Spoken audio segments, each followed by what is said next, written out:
everyone, and today I'm going to talk about the immune system and how it protects our body from the thousands of viruses that are trying to kill us in every single second.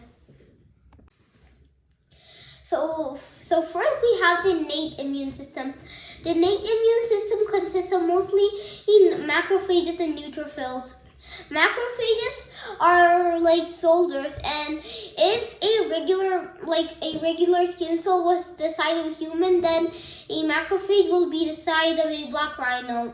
And when they get angry, they eat viruses, and viruses do make them angry. So when the viruses go towards them, it makes them very angry, so they start eating up the viruses or bacteria. And while the neutrophil, and after they get a little bit exhausted, they call for reinforcements, which are the neutrophils. And after the neutrophils come, they're basically like bombs. They just go eat cells and explode. They're releasing lots of toxic chemicals that will kill any bacteria or virus that goes in the neutrophil net. So that's the innate immune system, which you have for when you're a kid to, or you're a baby to a kid. So when you get old enough, you develop your adaptive immune system, which means you can handle stronger diseases. So if the macrophage and neutrophil can't handle it, then what the dendritic cell does is it takes some samples and brings them and it exits the battlefield and enters the lymph nodes, which is basically another network of tubes, and it goes in it, and it goes to the thymus, which is where the T cells are stored. It just goes and hits a lot of T cells, and if any T cell recognizes it, then what the T cell does is that it actually tells the dendritic cell that I am the one that's supposed to fight for this virus.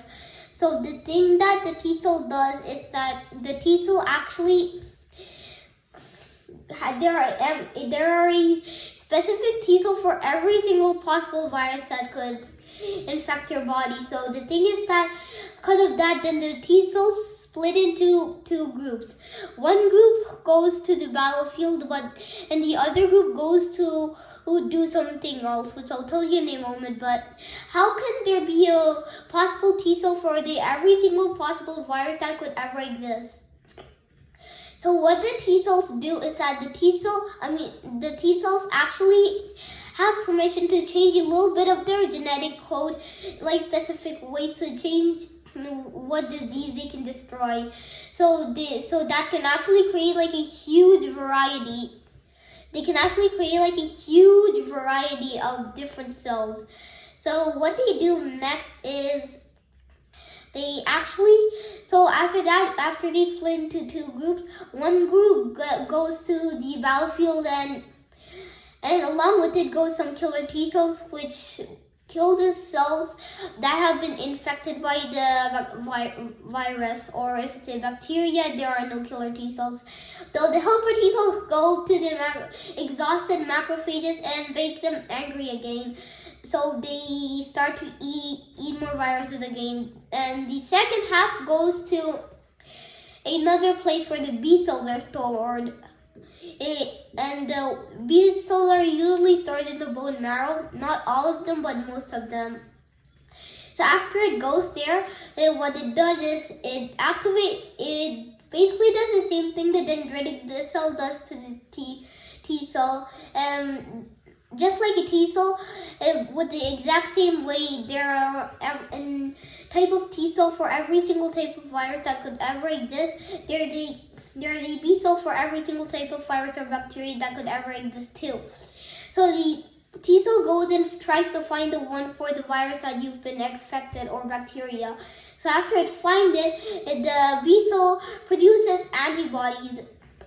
After it produces like the antibodies, it turns into a plasma cell which produces even more antibodies even faster. And what the antibodies do is they take like the viruses or bacteria and clump them together so they can't do anything and they're just stuck there. And since the T cells have just made them mad, the